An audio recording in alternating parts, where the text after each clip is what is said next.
আমার নবী বলেন, এ মদিনার অমুক আনসারী, এদিকে আসো, আজ থেকে আমি রাসূল এই মক্কা ছেড়ে আসা অমুক মুহাজিরকে তোমার ভাই বানিয়ে দিলাম।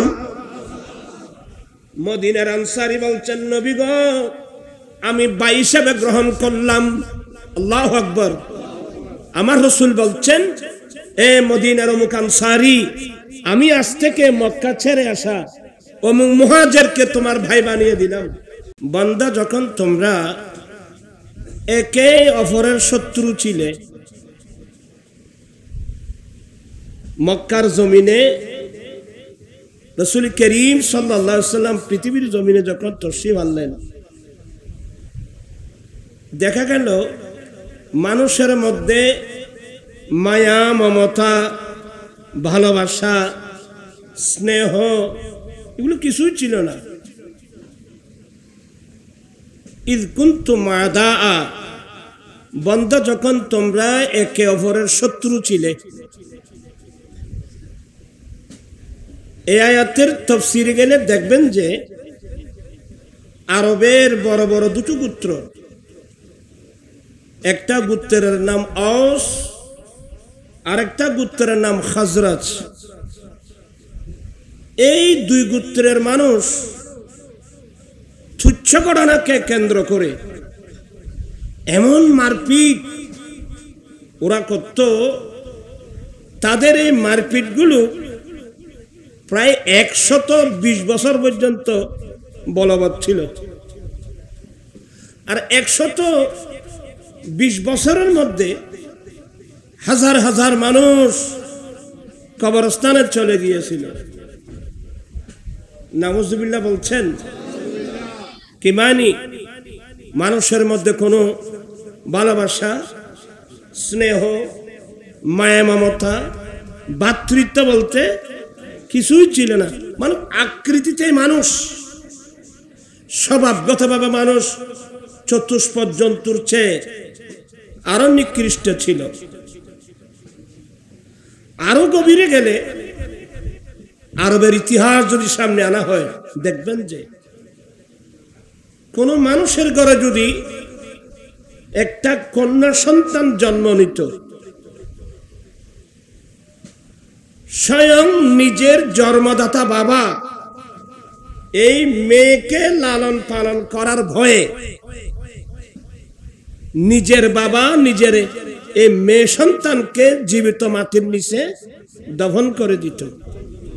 নাউজুবিল্লাহ বলছেন। মক্কার হেরমে সৌদি সরকার ওই জায়গাটা ঘিরে রাখছে, এটা অভিশপ্ত জায়গা। জেহালতের যুগে যার কাছে কোনো কন্যা সন্তান হয়েছে, তার বাবাই নিজের কন্যা সন্তানকে জীবন্ত মাটির নিচে দফন করে দিত। কোন মেয়ের স্বামী মারা গেলে তার স্বামীর সঙ্গে তার স্ত্রীকেও জীবন্ত মাটির নিচে দফন করে দিত। এক কি পরিবেশ ছিল! কথা বলছেন। আমার দয়াল নবীর আগমন, আল্লাহ নিজেই বলছেন, ওয়াজকুরু নি'মাতাল্লাহি আলাইকুম ইয কুনতুম আ'দাআ। বান্দা, যখন তোমরা পরস্পর শত্রু ছিলে, দুশমন ছিলে, ওই সময় আমি রব্বুল আলামিন তোমাদের কাছে একটা নিয়ামত পাঠিয়েছি। ওই নিয়ামত যখন আসলো, ফাআল্লাফা বাইনা কুলুবিকুম, অতঃপর আমি রব্বুল আলামিন তোমাদের অন্তরের মধ্যে ভালোবাসা সৃষ্টি করে দিয়েছি। সুবহানাল্লাহ। তোমাদের অন্তরের মধ্যে আমি উলফত, মোহাব্বত, ভালোবাসা সৃষ্টি করে দিয়েছি। আগে ছিল শত্রুতামি, এখন হলো ভালোবাসা, মায়া মমতা স্নেহ তোমাদের মধ্যে আমি ভালোবাসা সৃষ্টি করে দিয়েছি।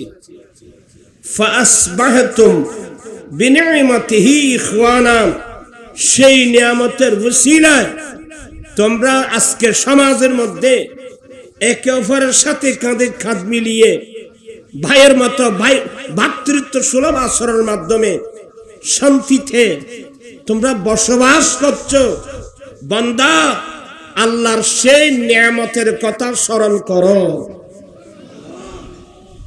প্রশ্ন আসবে, সে কোন নিয়ামত?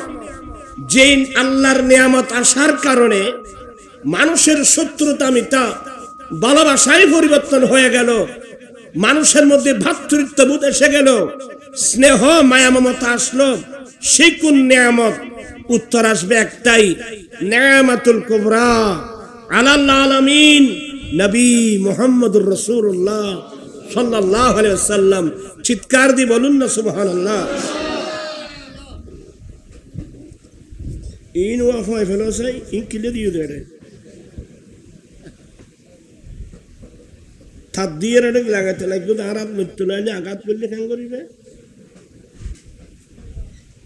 এগুলার কোনো দরকার আছে? আপনাদের কি কোনো সমস্যা তো হচ্ছে না? তো নবী আসছেন, ভালোবাসা আসছে। নিয়ামত মানে সবচেয়ে বড় নিয়ামত, নিয়ামতুল কুবরা, আল্লাহর বড় নিয়ামত নবী মুহাম্মদুর রাসূলুল্লাহ সাল্লাল্লাহু আলাইহি ওয়াসাল্লাম পৃথিবীর জমিনে আসছেন, মানুষের মধ্যে ভালোবাসা আসছে, স্নেহ আসছে, মায়া মমতা আসছে। মানুষের অন্তরে যে বিদ্বেষ ছিল, শত্রুতামি ছিল, সেই শত্রুতামিটা ভালোবাসায় পরিবর্তন হয়ে গেল। চিৎকার দিয়ে বলুন না সুবহানাল্লাহ। সেই নিয়ামতের আলোচনা করার দরকার আছে তো। নবী আসছেন, ভালোবাসা আসছে। আমি কিছু বিশ্রী কথা বলবো, অপছন্দনীয় কথা বলবো। আজকাল আমাদের বাংলাদেশের মধ্যেও দেখা যায় বিশ্ব ভালোবাসা দিবস। কি দিবস? বিশ্ব ভালোবাসা দিবস। নাউজুবিল্লাহ বলবেন না? আপনারা যেটাকে ভালোবাসা দিবস বলছেন, এটার নাম ব্যভিচার দিবস। আপনি ভালোবাসা পেলেন কোথায়? ভালোবাসা দিবস আমার দয়াল নবী নিয়ে এসেছেন। কিছুক্ষণ পরে আমি বলবো। আমরা এমন এক যুগে আসলাম, সবাই শিক্ষিত মানুষ, অনেক সময় কথা বলতে নিজের কাছেও কি লাগে, লজ্জা লাগে। ভালোবাসা আর ব্যভিচারের পার্থক্য কি? ভালোবাসার ডেফিনিশন কি? ব্যভিচারের ডেফিনিশন কি? ভালোবাসার নাম যদি ব্যভিচার হয়, নাউজুবিল্লাহ বলবেন না? আসলে এই যে একটা অপসংস্কৃতি, এটা বাংলাদেশে এরশাদ আমলে এসেছে। কোন আমলে? জাতীয় পার্টির চেয়ারম্যান এরশাদের আমলে আমরা সর্বপ্রথম দেখলাম।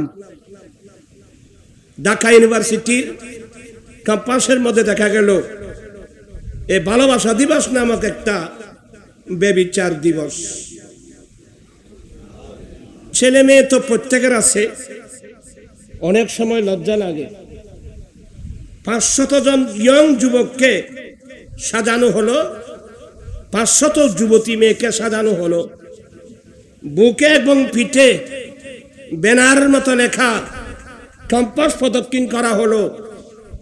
1 নম্বর ভালোবাসার জায়গা এখনো খালি আছে। নাউজুবিল্লাহ বলছেন? ভালোবাসার জায়গা এখনো খালি আছে। 2 নম্বর, আজকেই বুকিং দিন, ভালোবাসার বুক দিবেন না কদ্দবা। নাউজুবিল্লাহ বলছেন সবাই? অনেক লজ্জাকর বিষয়। আরব সরকারের কাছে কি দাবি দিল? আমরা একে অপরকে ভালোবাসতে চাই, আমরা সরকারের কাছে ভালোবাসার জন্য একটা উন্মুক্ত মাঠ চাই। আমার কাছে সব পেপার কাটিং আমার কাছে আছে। আমার ভাইরা, আমি জানতে চাচ্ছি, এই যে বিশ্ব ভালোবাসা দিবস নামক একটা বেবিচার দিবস, এটা কি আমাদের বাঙালি সংস্কৃতি? আপনারা আমাকে কিন্তু হেল্প করবেন। এটা কি আমাদের বাঙালি সংস্কৃতি? এটা কি আমাদের বাংলাদেশি সংস্কৃতি? এটা আমাদের বাংলাদেশি সংস্কৃতি নয়, এটা আমাদের বাঙালি সংস্কৃতি নয়। যদি বাঙালি বা বাংলাদেশি সংস্কৃতি হতো তাহলে তো এই অনুষ্ঠানটা আমরা বাংলাদেশের জন্মলগ্ন থেকে তো আমরা দেখতাম।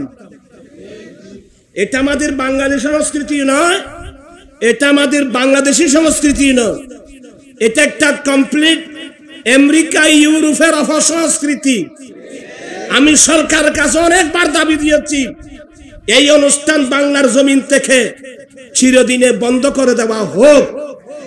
আপনারা চান কি চান না? দুই হাত উঠাই বলতে হবে, এই বেবিচার দিবস, ভালোবাসার দিবসের নামে এই বেবিচার দিবসকে চিরদিনের জন্য বন্ধ করা হোক।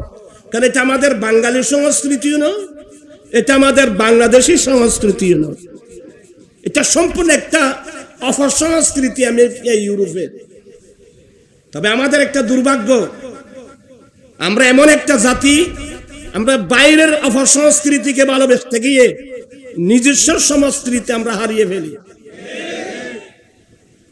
আমরা জানিও না আমাদের সংস্কৃতিটা কি। এবার আপনাদেরকে বুঝাবো ভালোবাসা দিবস কোথায় পেলেন আপনি? আরে আমার রাসূল আসছেন, ভালোবাসা আসছে, আমার নবী আসছেন, মায়া মমতা আসছে, আমার নবী আসছেন, ভাতৃত্ববোধ আসছে। এবার একটা আপনাদেরকে লম্বা হাদিস শোনাবো, আপনারা কি মনোযোগ সহকারে শুনবেন? ইমাম বুখারী একটা বাব বানছেন, বাবু ইখাইন নবী সাল্লাল্লাহু আলাইহি ওয়াসাল্লাম বাইনাল আনসার ওয়াল মুহাজিরিন।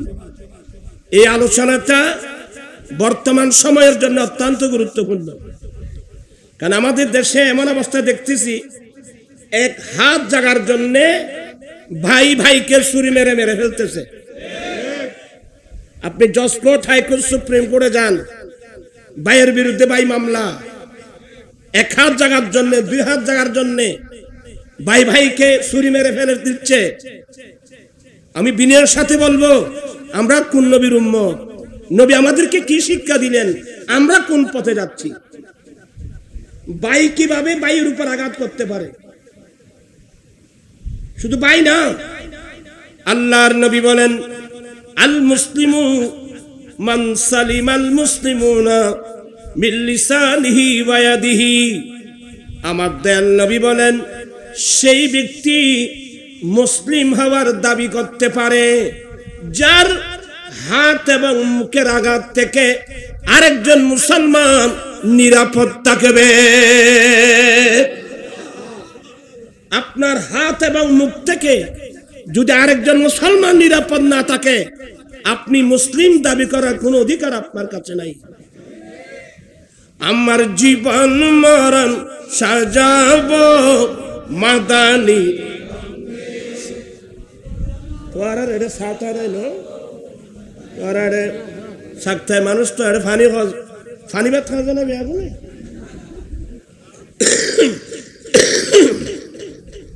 আয় অসুস্থ মানুষ আবার, কিন্তু পানির গ্লাস আনল, বোতল কোনো কদুন আনস, পানির গ্লাস কদুন আনস।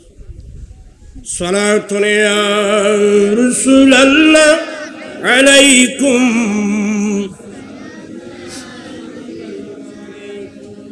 নসীমে যা নিবি বতুহা গুজরকুম যে আহওয়ালম মুস্তাফারা খবর কোন। সালাতুন ইয়া আলাইকুম। যাই হোক, আপনাদেরকে আমি বিরক্ত করব না। আমি বুঝাতে চেয়েছিলাম, খুব মনোযোগ সহকারে শুনবেন। আজকে ভাই ভাইয়ের মধ্যে যুদ্ধ, ভাই ভাইয়ের সাথে কথা বলা পর্যন্ত বন্ধ করে দেওয়া হয়েছে। কেউ 2 বছর, কেউ 5 বছর, কেউ 10 বছর পর্যন্ত ভাই ভাইয়ের সাথে কথা বলে না। ভাইয়ের ঘরের মধ্যে মেজমান চলছে, বাইরের মানুষ এসে মেজমান খাচ্ছে, নিজের ঘরের আপনজন যারা হকদার ভাই এবং বাতিজা বাতি এরা কিন্তু দাওয়াত পাচ্ছে না। এই সিস্টেমগুলো বর্তমান হচ্ছে তো, আপনি কিভাবে সম্ভব এগুলো? আমার ভাইয়েরা, ওই বলছিলাম বাবু ইখাইন নবী সাল্লাল্লাহু আলাইহি ওয়াসাল্লাম বাইনাল আনসার ওয়াল মুহাজিরিন। আপনারা সবাই আলেমদের জবানে শুনেছেন, মক্কা থেকে যারা হিজরত করে আমার নবীর নির্দেশে যখন মক্কাবাসী মুসলমানের উপর যখন নির্যাতনের স্টিম রোলার চালাচ্ছিল, আমার নবীর নির্দেশ, আল্লাহর নির্দেশে আমার নবীর নির্দেশ দিয়েছেন তোমরা মক্কা থেকে হিজরত করে চলে যাও। প্রথম হিজরত মক্কা থেকে হাবশা, দ্বিতীয় হিজরত মক্কা থেকে হাবশা, তৃতীয় হিজরত মক্কা থেকে মদিনাতুল মুনাওয়ারা। আমার নবী নির্দেশ দিলেন, এ আমার মুমিন মুসলিম সাহাবা একরাম, নারী পুরুষ যারা ঈমান এনেছো, জালিম এই মক্কার মানুষ মুসলমানের উপর নির্যাতনের স্টিম রোলার চালাচ্ছে, তোমরা ঈমান ইসলাম রক্ষার জন্য মক্কা ত্যাগ করে মদিনায় চলে যাও। এ করুণ ইতিহাস আমরা অনেকে জানি না।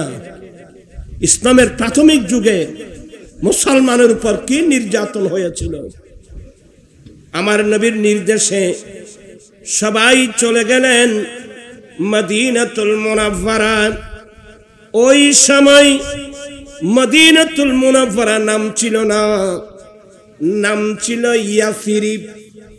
আমার নবীর দোয়া ইয়াসরিব হয়ে গেল মদিনাতুল মুনাওয়ারা। সোনার মদিনা আমার প্রাণের মদিনা, সবই বলিব কিন্তু তোমায়। আপনারা কি বিরক্ত হচ্ছেন? আমার আওয়াজ তো বাঁচতেছে, আমি সর্দি খাসি খপ খাসি, আপনারা তো মাশাআল্লাহ ভালো আছেন। ভালো করে পড়ুন, সোনার মদিনা আমার সবই বলিব বলিনি, বলবো না, বলতে পারি না, বলিনি, বলবো না, বলতে পারি না, সবই বলিব। ইয়াসরিব নামে তুমি ছিলে অলক্ষণের দেশ, বড়ই মারাত্মক যে ছিল তোমার পরিবেশ। ইয়াসরিব নামে তুমি ছিলে অলক্ষণের দেশ, বড় মারাত্মক যে ছিল তোমার পরিবেশ। নবীর দোয়া পেয়ে তুমি সোনার মদিনা, নবীর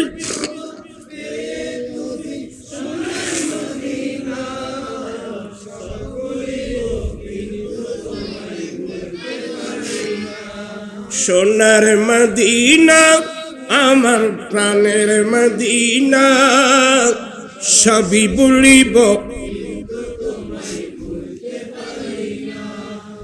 সেই সময় মদিনার নাম ছিল ইয়াসরিব, অস্বাস্থ্যকর জায়গা। আমার নবীর দোয়ায় সে জায়গা হয়ে গেল মদিনাতুল, শুধু মদিনাতুল মুনাওয়ারা না।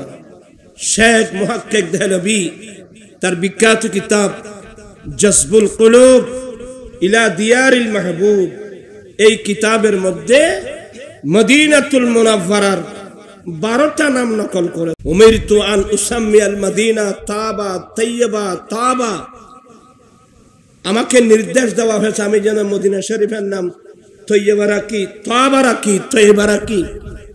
এভাবে মদিনা শরীফের কয়টা নাম? 12টা নাম। তো লাস্টে শেখ মুহাক্কিক বলছেন জায়গা হলো একটা, শহর হলো একটা, নাম বেশি কেন? বলে যে শহরের গুণ বেশি সেই শহরের নাম বেশি। চিৎকার দিয়ে বলুন না সুবহানাল্লাহ। এটার নাম মদিনাতুল মুনাওয়ারা। সবার প্রাণ কিন্তু ওইদিকে। কোন দিকে? মদিনাতুল মুনাওয়ারার দিকে। তো আমি এভাবে বললে গেলে দেরি হয়ে যাবে। আমি বুঝাতে চেয়েছিলাম আমার দয়াল নবীর নির্দেশে মক্কা ছেড়ে যারা মদিনায় চলে গেলেন এদের নাম মুহাজির। যারা হিজরত করে চলে গেল এদের নাম মুহাজির।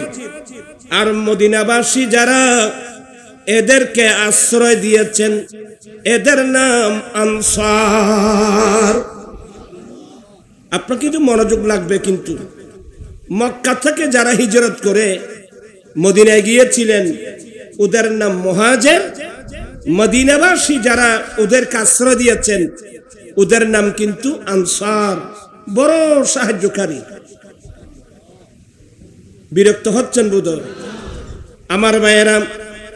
তো এতগুলো মানুষ মক্কা ছেড়ে এতগুলো মানুষ একসাথে মদিনা শরীফ চলে গেল, তো মদিনাবাসীর জন্য এটা একটা বোঝা না? এটা একটা বোঝা না? এক জায়গা থেকে অপর জায়গা যদি বেশি মানুষ যায় এটা একটা ওখানকার মানুষের জন্য কি হয়ে যায়? যেমন আমাদের দেশে রোহিঙ্গা, কথা বলছেন না কেন?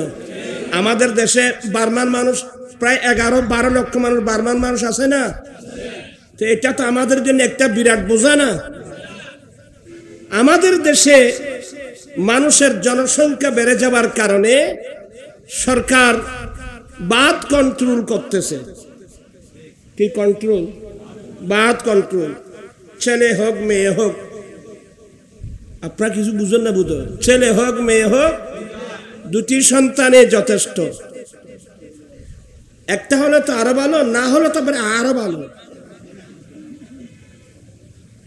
আমাদের দেশের সরকার পরিবার পরিকল্পনা করতেছে, ব্যাংকের খাতার মধ্যে চেক বইয়ের মধ্যে লিখে দিয়েছে জায়গা জমিনের যারা দলিল লেখে ওখানেও দেখা যায় ছেলে হোক মেয়ে হোক 2টি সন্তানে যথেষ্ট। হ্যাঁ, এগুলো কিন্তু ইসলামী আকীদা নয়। আমার নবী বলছেন উম্মত তোমরা সেই বংশের মেয়ে বিয়ে করো যে বংশের মেয়ে থেকে ছেলে সন্তান বেশি হয়। আচ্ছা, আপনারা যে জায়গা জমিন কিনেন, যে জায়গার মধ্যে ফসল বেশি হয় এগুলো কিনেন না ফসল না হলে এগুলো কিনেন? যে জমিনের মধ্যে ফসল বেশি হয় এটাকে তো আপনি বেশি মূল্য দিয়ে কিনেন। যাই হোক, আমি এত লম্বা আলোচনায় গেলে অনেকে এগুলো বুঝবেও না। সবাইকে দোয়া করবো আল্লাহ সবাইকে বোঝার তৌফিক দান করো। ছেলে হোক মেয়ে হোক 2টি সন্তানে যথেষ্ট। এটা হচ্ছে আমাদের বাংলাদেশের চিত্র, সরকারের চিত্র। আমাদের বাংলাদেশের পাশে যে ইন্ডিয়া আছে, পাশে না ইন্ডিয়া, পাশে না, বর্তমান ইন্ডিয়ার সরকার হলো বিজেপি সরকার, মোদির সরকার, বিজেপি সরকার। এই সরকার আসার পরে ইন্ডিয়ার মধ্যে একটা দল আছে শিবসেনা। এই শিবসেনা এদের একটা কর্মসূচি, ইন্ডিয়ার মধ্যে শিবসেনার একটা কর্মসূচি যে ইন্ডিয়ার যে হিন্দু পরিবার স্বামী স্ত্রী দুজনে মিলে 10 জন ছেলে সন্তান জন্ম দিবে, শিবসেনা তাদেরকে ইন্ডিয়ান 21,000 রুপি পুরস্কার দিবে। এগুলা পেপার পত্রিকার মধ্যে আছে। কজন? স্বামী স্ত্রী মিলে কজন? যে হিন্দু পরিবার স্বামী স্ত্রী মিলে 10 জন ছেলে সন্তান জন্ম দিবে সেই শিবসেনা তাদেরকে 21,000 রুপি পুরস্কার দিবে। উদ্দেশ্য কি? তাদের উদ্দেশ্য হলো এভাবে যদি প্রত্যেক হিন্দু পরিবার 10 ছেলে সন্তান জন্ম দিতে পারে, তাহলে এই ইন্ডিয়া জীবনে কোনোদিন আর মুসলমানের হাতে যাবে না। এটাই হলো তাদের চিন্তাধারা। এগুলো পত্রিকায় পড়ার পর ফট করে আমার দয়াল নবীর হাদিস মনে পড়লো। আমার রসুল বলছেন যে উম্মত, তোমরা সেই বংশের মেয়ে বিয়ে করো যে বংশের মেয়ে থেকে ছেলে সন্তান কি হয়, বেশি হয়। কিন্তু আমরা মনে করি যে না, এটা একটা রাষ্ট্রের মধ্যে বিরাট চাপ সৃষ্টি হবে। তা আমাদের রিজিকের মালিক কে? সরকার নাকি? আমাদের রিজিকের মালিক কে? আরে বাবা, একজন মানুষ কতগুলো খায়? আমরা কতগুলো খায় না? 1 পাওয়া চাউলের ভাত, এখন তো 1 পাওয়া চাউলের ভাত খেতে পারে এমন মানুষ অনেক কম। এগুলো নিয়ে আমাদের অনেক মাথা ব্যথা। কিন্তু আমাদের এই যে পাহাড়ি অঞ্চল, এই পাহাড়ি অঞ্চলের মধ্যে হাজার হাজার লক্ষ লক্ষ কোটি কোটি প্রাণী। একটা হাতি কতগুলো খায় বলেন তো? সামান্য 1 পাওয়া চাউলের ভাত খাই, এটা নিয়ে আমাদের মাথা ব্যথা। কিন্তু বন জঙ্গলের মধ্যে হাজার হাজার লক্ষ লক্ষ প্রাণী, হিংস্র প্রাণী, এগুলো কি উপবাস আছে না এগুলোকে খাওয়াচ্ছে? এগুলো কি উপবাস না খানা খাচ্ছে? কে খাওয়াচ্ছেন? হায় হায় হায় হায়, মানুষের ঈমান অনেক দুর্বল হয়ে যাচ্ছে। আল্লাহ যখন মুসা আলাইহিস সালামকে বললেন, মুসা তুমি 1 মাসের জন্য তুর পাহাড়ে যাও, তোর পাহাড়ে গিয়ে ইতিকাফ নিবা, 1 মাস রোজা রাখবা, এরপর তোমার সাথে কথা হবে। মুসা আলাইহিস সালাম একটু মনে মনে চিন্তা করলেন, হ্যাঁ আল্লাহ, আমি 1 মাসের জন্য তুর পাহাড়ে চলে যাব, এখন আমার পরিবারের খরচা আছে, এটা কি করব? আল্লাহ বলেন, উনি মনে মনে বলছেন, আল্লাহ বলেন, মুসা তোমার লাঠি কই? বলে আছে তো। বলে তোমার সামনে যে পাথর আছে না, ওটাকে বাড়ি মারো, আঘাত করো। যখন পাথর উপর আঘাত করলো, জমাট বাঁধা পাথর দ্বিখণ্ডিত হয়ে গেল। দেখা গেল সেখান থেকে একটা পোকা বের হচ্ছে, লেদা পোকা। তার মুখের মধ্যে কি আহার, সে কি খাচ্ছে? মানে মুসা, যে খোদা জমাট বাঁধা পাথরের ভিতর এই ফোকাগুলোকে আল্লাহ রিজিক দিতে পারে, সে খোদা তুমি 1 মাসের জন্য তোর পারে গেলে তোমার পরিবারের আহার কি জোগাড় করতে পারে না? তো মনে মনে আর কি আমাদের রিজিক দাতাকে, আর যে আমাদের রিজিক দাতাকে। এখন তো আমাদের তাওয়াক্কুল অনেক কমে যাচ্ছে, যার কারণে বাদ কন্ট্রোলের মসলা আসলো। তা আমি যেটা বোঝাতে চাচ্ছি, আমাদের দেশের জনসংখ্যা বেড়ে যাওয়ার কারণে সরকার বাদ কন্ট্রোল করতেছে। সে স্থলে বার্মা থেকে 11-12 লক্ষ মুসলমান আমাদের দেশে আসা, এটা আমাদের দেশের জন্য একটা বিরাট বোঝা না? আপনারা সবাই আমার কথা বুঝতেছেন? এটা আমাদের জন্য একটা বিরাট বোঝা। তবে আধুনিক যুগ, বিশ্বে একটা জাতিসংঘ আছে। এক দেশের মানুষ যদি আরেক দেশে যায়, এই বোঝাটা জাতিসংঘ বহন করে। কিন্তু আমার ভাইয়েরা, মক্কা থেকে হিজরত করে এতগুলো মুহাজিরিন মদিনায় পাকে গেলেন।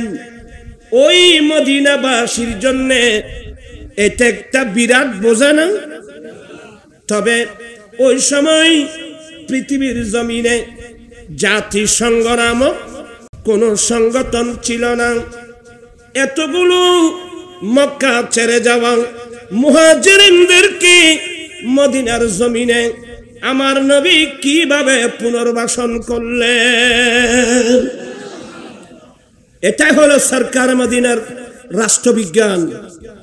বিজ্ঞান শিখতে চাইলে, মানবতা শিখতে চাইলে আমার নবী থেকে শিখতে হবে। কথা বুঝা আসছে? সংস্কার কিসের নাম? আমার নবী থেকে শিখতে হবে। আমার রাসূল একদিন কি করলেন জানেন? এই যে ভালোবাসা দিবসের কথা বললাম, আমার নবী একদিন মদিনার বসলেন, মক্কা ছেড়ে আসা মুহাজিরিন এক পাশে, আর মদিনার আনসার যারা এরা এক পাশে। আমার নবী মাঝখানে বসলেন। এবার সবার দৃষ্টি আকর্ষণ করছি। আমার নবী বলেন, এ মদিনার অমুক আনসারি, এদিকে আসো। আজ থেকে আমি রাসূল এই মক্কা ছেড়ে আসা অমুক মুহাজিরকে তোমার ভাই বানিয়ে দিলাম। মদিনার আনসারি বলছেন, নবী গো, আমি ভাই হিসেবে গ্রহণ করলাম। আল্লাহু আকবার। আমার রাসূল বলছেন, এ মদিনার অমুক আনসারি, আমি আজ থেকে মক্কা ছেড়ে আসা অমুক মুহাজিরকে তোমার ভাই বানিয়ে দিলাম। ইয়া রাসূলুল্লাহ, আমি ভাই হিসেবে গ্রহণ করলাম। ভাই হিসেবে গ্রহণ করার অর্থ হলো আজ থেকে থাকা খাওয়া সব কিছু ভাইয়ের মাথার উপর চলে গেল। চিৎকার দিয়ে বলুন না সুবহানাল্লাহ। আমি বুঝাতে চাচ্ছি, বর্তমান যুগের যে ভাইয়েরা এক হাত জাগার জন্য, এক দণ্ড জমিনের জন্য ভাইয়ের গায়ে হাত উঠাও, তোমরা কান পেতে শোনো। মুস্তাফা কি আদর্শ বিশ্ববাসীকে উপহার দিয়েছেন। মুসলমানের মধ্যে কি বিপ্লব এসেছে, কি পরিবর্তন এসেছিল, কান পেতে শুনুন। আজকে দুজনের কথা বলবো। কয়জনের কথা? আপনারা তো একবার hayran হয়ে গেলেন। আজকে দুজনের কথা বলবো। আপনাদেরকে পড়ালে দেরি হয়ে যাবে, আমি নিজে পড়ি। আহা রাসূলুল্লাহ সাল্লাল্লাহু আলাইহি ওয়াসাল্লাম বাইনা সাদ ইবনে রবি ওয়া বাইনা আব্দুর রহমান ইবনে আওফ। ওই বৈঠকের মধ্যে আমার নবী মদিনার একজন আনসারী সাদ ইবনে রবিকে ডাকলেন। এ সাদ ইবনে রবি, লাব্বাইক ইয়া রাসূলুল্লাহ, এদিকে আসো। এ সাদ ইবনে রবি, আমি নবী আজ থেকে মক্কা ছেড়ে আসা আব্দুর রহমান ইবনে আওফকে তোমার ভাই বানিয়ে দিলাম। হযরত সাদ ইবনে রবি বলেন, নবী গো, আমি ভাই হিসেবে গ্রহণ করলাম। যাও, তোমরা এখানে যাও। এখন এ সিস্টেমে নবী এতগুলো মক্কা ছেড়ে আসা মুহাজিরিনদেরকে মদিনার জমিনে পুনর্বাসন করলেন। ওই বললাম দুজনের কথা বলবো, হযরত সাদ ইবনে রবি এবং আব্দুর রহমান ইবনে আওফ, দুই ভাইয়ের গল্প। ওরা নবীর পিছনে বসে গল্প করতেছে। কি গল্প? হযরত সাদ ইবনে রবি বলে, ভাইয়া ইন্নী আকসারুল আনসারি মালান। ভাইয়া, আমি সাদ ইবনে রবি মদিনার আনসারীদের মধ্যে আমি সবচেয়ে বড় সম্পদশালী। আমি বড় লোক, আমি বড় পয়সাওয়ালা মানুষ, আমি মালদার মানুষ।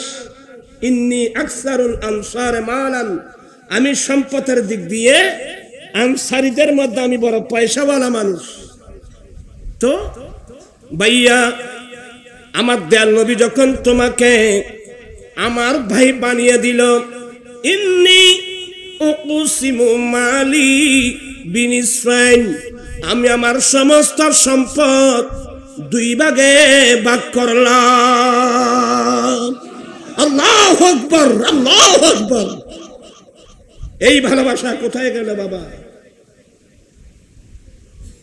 এ মায়া মমতা কোথায় গেল?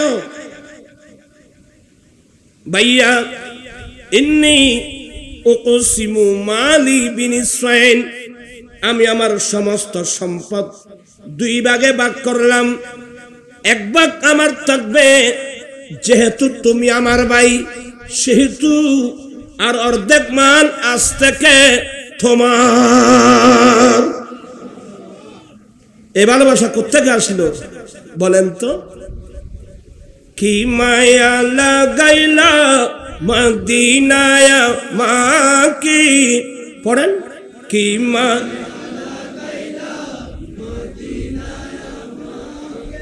এটা হচ্ছে ভালোবাসা দিবস।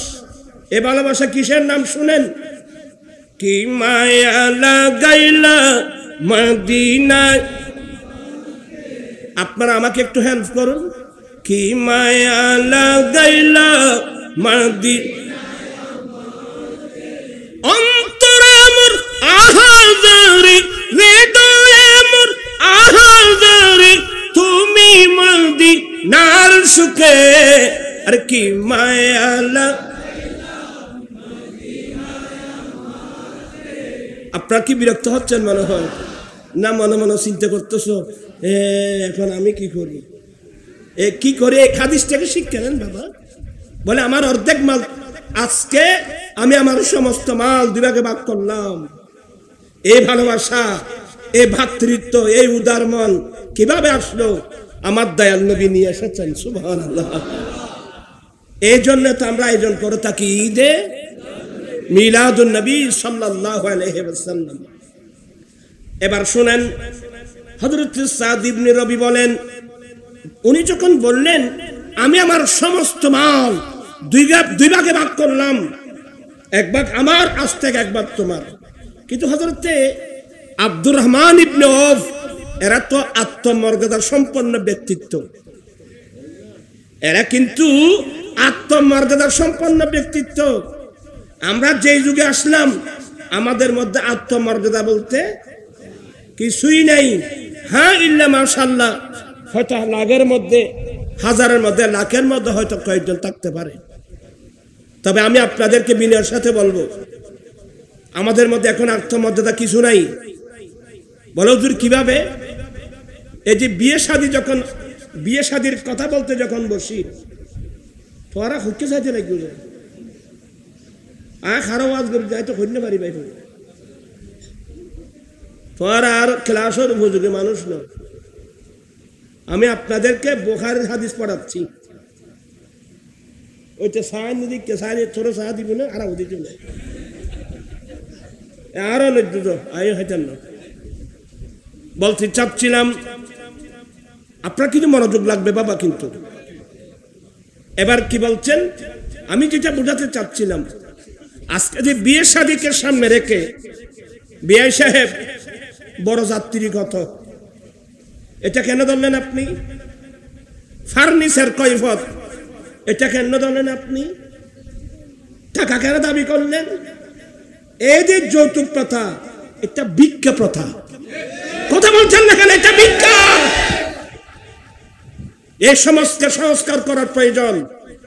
এই গুনাহগার আজকে 16 বছর পেরিয়ে 17 বছরে পড়ল যৌতুকের বিরুদ্ধে আন্দোলন, মাদকের বিরুদ্ধে আন্দোলন।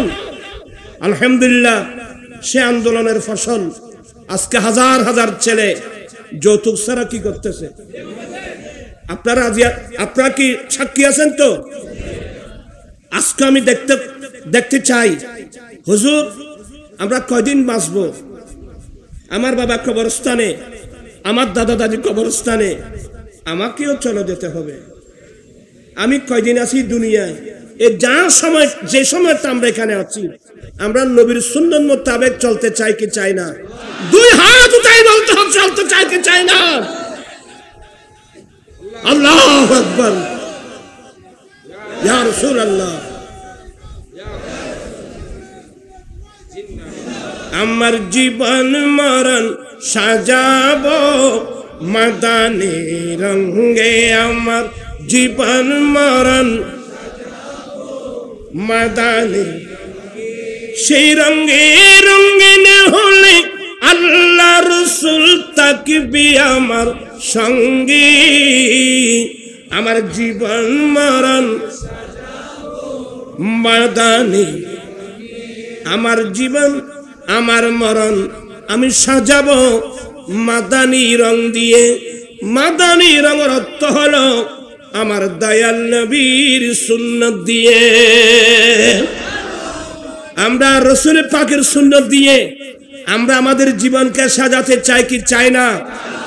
যদি সাজিয়ে নিতে পারি, চলাফেরা, উঠা বসা, লেনদেন, আচার ব্যবহার, ব্যক্তিগত, পারিবারিক, সামাজিক, রাষ্ট্রীয়, সমাজনীতি, অর্থনীতি, রাষ্ট্রনীতি, রাজনীতি, শিক্ষানীতি, বাণিজ্য নীতি, পররাষ্ট্রনীতি, এক কথায় জন্মলগ্ন থেকে মৃত্যুকাল পর্যন্ত আমরা আমাদের জীবনটা যদি নবীর সুন্নাত দিয়ে সাজিয়ে নিতে পারি, কবরে হাসরে কিয়ামতের কঠিন দিনে আপনার পাশে আমার দয়াল নবী তো থাকবে। কথা বলছেন না? আমার দয়াল নবী থাকবে কিনা? অতএব আমি বলবো, আমরা নবীর, যে ছেলেরা বিয়ে করো নাই, নবীর সুন্নাত মোতাবেক বিয়ে করবা। যৌতুক ছাড়া। বলে হুজুর আমি যৌতুক দিলেও নেব না, আমি প্রয়োজনে রিক্সা টেনে উপার্জন করব, আমি প্রয়োজনে ঠেলা গাড়ি টেনে উপার্জন করব, আমি প্রয়োজনে দিন মজুরি কাজ করে উপার্জন করব, তারপর আমি ভিক্ষা চাইব না। যৌতুক সামান্য কমপ্লিট কি চাওয়া? ভিক্ষা চাওয়া। আজকে আমি এমন নবীর প্রেমিক দেখতে চাই যারা নবীর সুন্নাত মোতাবেক যৌতুক ছাড়া বিয়ে করবে। এমন কোন নবীর প্রেমিক আশিক উম্মত আজকের মাহফিলে থাকলে হাত উঠাও। মাশাআল্লাহ, হাত উঠাও। নারায়ে তাকবীর, নারায়ে রিসালাত, নারায়ে গাউসিয়ত, জামাত আহলে সুন্নাত। আয়াল্লাহ অনেক বাইরে হাত উঠাই ওয়াদা দিয়েছে, এই ফিতনা ফাসাদের যুগে দুনিয়ার মায়া পায়ের নিচে দিয়ে আল্লাহ তোমার মায়া, তোমার রাসূলের মায়া নিয়ে এর ছেলেরা সিদ্ধান্ত নিয়েছে এরা শাদী করবে যৌতুক ছাড়া, সম্পূর্ণ তোমার নবীর সুন্নাত মোতাবেক। সুবহানাল্লাহ। যারা ওয়াদা দিয়েছেন আর যারা ওয়াদা দেন নাই, সত্যি যদি এই যুগে, যদি এই যৌতুকের যুগে যদি আপনারা সিদ্ধান্ত নিতে পারেন আমি যৌতুক ছাড়াই আমার নবীর সুন্নাত মোতাবেক শাদী করব, তাহলে আপনার জন্য একটা বিরাট পুরস্কার। আল্লাহর নবী বলেন, মান তামাসসাকা বিসুন্নতি ইনদা ফাসাদে উম্মতি ফালাহু আজরু মিয়াতে শহীদ। ফিতনার যুগে, ফাসাদের যুগে যে উম্মত আমি নবীর একটা সুন্নাত মজবুত করে ধরবে, আল্লাহ তাকে 100 শহীদের সওয়াব দান করবে। আল্লাহু আকবার। আরেকটা কথা বলবো, আপনার এখানে অনেক মানুষ আছেন মুখের মধ্যে কিন্তু দাড়ি নাই। অনেক বাইরে আছে পরিবেশের কারণে বা কারণে অকারণে অনেক ভাই মুখের মধ্যে দাড়ি রাখেন নাই, অথচ আমরা সবাই জানি পুরুষরা দাড়ি রাখা এটা আমার দয়াল নবীর একটা সুন্নত। আজকে দেখেন আমাদের বাংলাদেশের পাশে ইন্ডিয়ার প্রধানমন্ত্রীকে নরেন্দ্র মোদী মুসলিম না হিন্দু? আরে হিন্দু না, উগ্রবাদী হিন্দু। কিন্তু তার মুখে কি? এরা বিধর্মী হওয়ার পরেও অনেক দূরে বসে আমার নবীর সুন্নত নিয়ে ওরা স্টাডি করতেছে। হ্যাঁ, মুসলমানের নবীদের যে সুন্নত তন্মধ্যে একটা হলো পুরুষরা দাড়ি রাখা। হ্যাঁ, দাড়ি রাখলে তো মানুষের চেহারার সৌন্দর্য বাড়ে, মানুষের মর্যাদা বাড়ে, মানুষের চেহারার সৌন্দর্য বাড়ে। আপনি দাড়ি রাখেন নাই, ঘরের মধ্যে ছবি আছে, আস্তে ওয়াজ শুনে না আমি দাড়ি রাখবো, দাড়ি রেখে আর একটা ছবি উঠাবেন, দুইটা পাশে রাখবেন, কোনটা বেশি সুন্দর? দাড়ির মাধ্যমে মানুষের চেহারার সৌন্দর্য বাড়ায়, মানুষের সম্মান বাড়ায়, মানুষের মর্যাদা বাড়ায়। শুধু তাই না, দাড়ির লজিক সম্পর্কে আপনারা তো জানেন না। আমার ভাইয়েরা, আমি যখন দাড়ির ওয়াজ করি, একবার আনোয়ারা থানার এক ছেলে আমার খুবই ভক্ত, যখন আমি দাড়ির ওয়াজ করতেছিলাম, তো এই ছেলে তার সাহস করে বলছেন আমাদের চট্টগ্রামের ভাষায়, হুজুর দাড়ির আলি তো মাইফোনা জামাইলি তো নয়।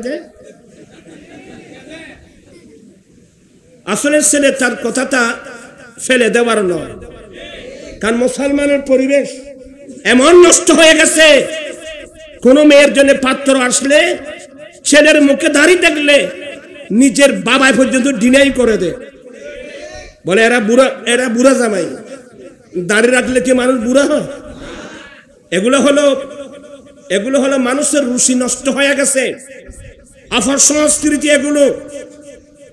আমি আপনাদেরকে বলবো, তা আমি বলছি শুনো, দাড়ি রাখলে যখন ডিনাই করলো আল্লাহ তোমাকে রক্ষা করেছেন, বলে তার মানে আমি বললাম তুমি আজ থেকে আল্লাহর নবীকে ভালোবাসে তুমি দাড়ি রেখে দাও।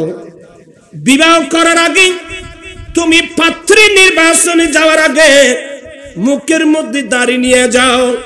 কারণ আমার দয়াল নবী বলেন, আদ-দুনিয়া কুল্লুহা মাতাআ, উম্মত দুনিয়ার সব কিছু তোমাদের ভোগের সামগ্রী। ওয়া খায়রু মাতাঈদ দুনিয়া আল মারাতুস সালিহা, একজন পুরুষের জন্য এই দুনিয়ার বুকে সবচেয়ে উত্তম সামগ্রী হলো একজন নেককার স্ত্রী। একজন পুরুষের জন্য দুনিয়ার বুকে একজন নেককার মেয়ে হলো সবচেয়ে বড় উত্তম সামগ্রী। তো হুজুর, কোন মেয়ের কোহালে তো লেখা নাই নেককার না বদকার, আমি কিভাবে চিনবো? এর সময় আপনার দাড়ি কাজ দেবে। আপনি দাড়ি রেখে পাত্রী নির্বাচনে যাবেন।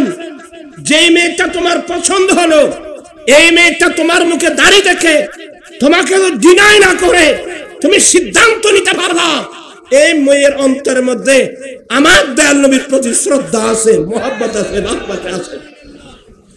আবার সেই মেয়েও সিদ্ধান্ত নিতে পারবে যেই যুগের ছেলেরা রাত্র দিন ক্রিম শেভ করে, এই একজন ইয়ং ছেলে, কিন্তু এরপরেও যে বয়সের ছেলেরা রাত্র দিন ক্রিম শেভ করে, এই ছেলেটা দাড়ি কেন রাখলো?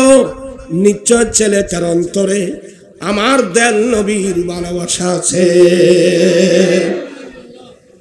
আমি যদি এই ছেলেকে স্বামী হিসেবে গ্রহণ করি, আমার রাসূল সেদিন আরফাতের মাঠে দাঁড়িয়ে কি বলছিলেন?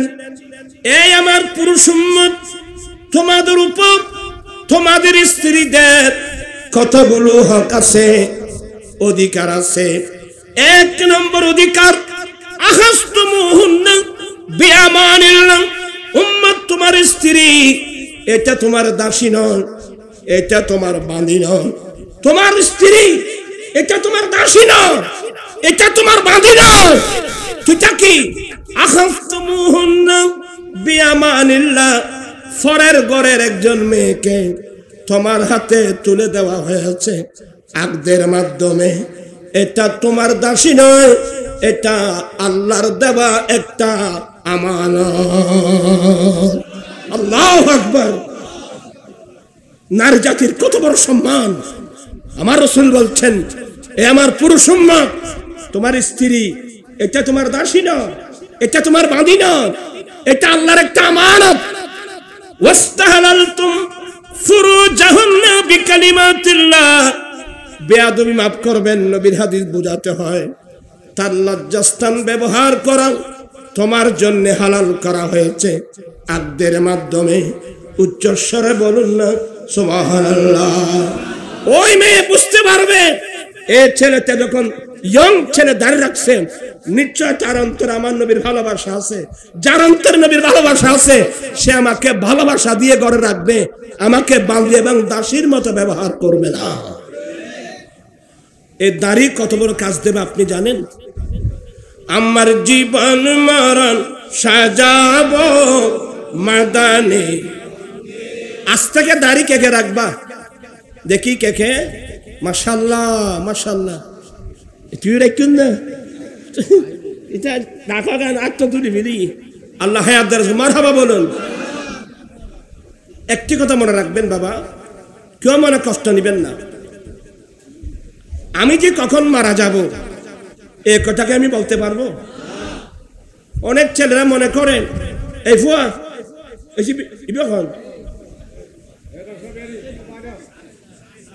তুই আরে বেচা বিক্রি না করিস ভাই, একটু বই থাকবো যা। তুই এবার দৃষ্টি বলতে শুধু সামনে তুই তো সাহস তো কম না ভাই। সালাতুন ইয়া রাসূলুল্লাহ আলাইকুম। আমরা অনেকে মনে করে আসবো, বয়স্ক হব, তারপর দাঁড়িয়ে রাখবো। এখন ইদানিং দেখা যায় ইয়ং ইয়ং যুবক হার্ট অ্যাটাক করে, ব্রেন স্ট্রোক করে করে মারা যাচ্ছে। আমি আমার ভাইদেরকে বলবো, খোদাই না করুক, তুমি যে মুখে দাড়ি রাখো নাই, এই অবস্থা যদি মারা যাও, কবরের মধ্যে তো আমার দয়াল নবী আসবে। কথা বলছেন দেখেন আপনারা, কবরের মধ্যে আমার দয়াল নবী আসবে। বিশ্বাস আছে? হাত উঠাই বলে বিশ্বাস আছে। আমার দয়াল নবী আসবে, এটা আমাদের আহলুস সুন্নাত ওয়াল জামাতের আকীদা।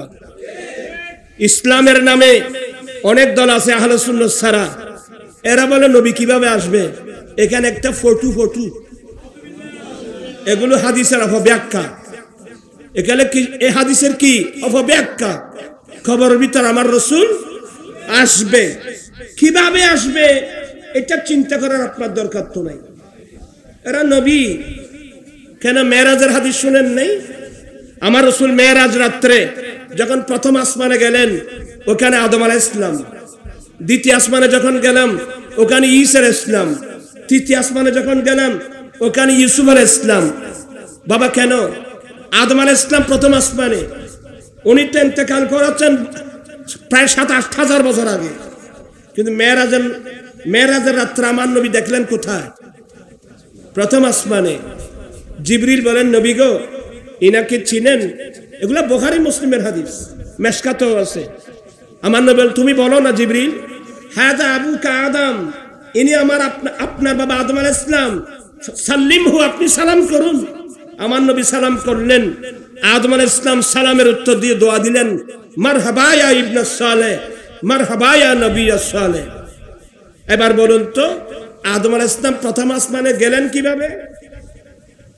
এই জমিন থেকে আসমানের দূরত্ব 500 বছরের দূরত্ব। তাহলে আদম আলাইহিস সালাম প্রথম আসমানে গিয়েছে তো, মানুষের নাম হতে দেয়, এগুলো সহিহ হাদিস।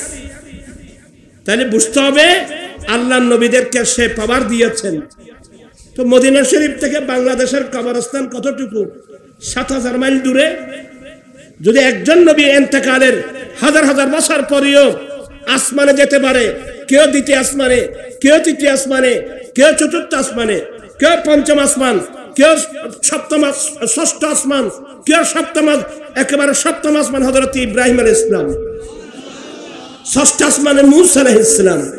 যে মূসা আলাইহিস সালাম বারংবার আমার নবীকে পাঠিয়ে নামাজ 50 ওয়াক্ত নামাজের পরিবর্তে কমাতে 5 ওয়াক্তের মধ্যে নিয়ে এসেছে। তাহলে এবার আপনারা বলুন, ওরা কিভাবে গেলেন? তাহলে বুঝতে হবে আল্লাহর নবীদেরকে সে পাওয়ার দিয়েছেন। অতএব এটা বুঝে আসলে আমার নবী যে আমার মৃত্যুর পর আমার নবী যে আমার কবরে আসবে, এটা বুঝতে কি আর কোনো কষ্ট হবে? একজন পাগল বলছেন, শমসু ভান্ডারী, মন করনা কি রে রাগে যাবে যে কবরে, মন করনা কি রে রাগে যাবে যে কবরে, আমন এ দরুদি মদিনা শহরে। আপনারা তো পড়তে পারতেছেন না। যাই হোক, আমার নবী কবর আসবে তো কোনো সন্দেহ আছে? একেবারে কোনো সন্দেহ নাই। তো আপনি যদি আপনার মুখে যদি দাড়ি না থাকে, আপনি দাড়িবিহীন চেহারাটা আপনি আমার নবীকে কিভাবে দেখাবেন বাবা? এই জন্য আমি সবাইকে বলবো, আমরা কয়দিন আছি আমরা তো নিজেও জানি না। ভুল করবেন না। একটা নিঃশ্বাস যাচ্ছে, আমার অনেক সময় চলে যাচ্ছে। আমি আজ থেকে দাড়ি রেখে দেব, এমন নবীর প্রেমিক আসে এই মাহফিলে আসো তো? আমি সবাইকে আপ্রাণ চেষ্টা করে যাচ্ছি জাতিকে বোঝানোর জন্য। আল্লাহ পাক সবাইকে মাহবুব নবীর সুন্নাত মোতাবেক চলার তৌফিক দান করুক। কি বিরক্ত হচ্ছেন? আমি অনেক দূরে চলে আসলাম।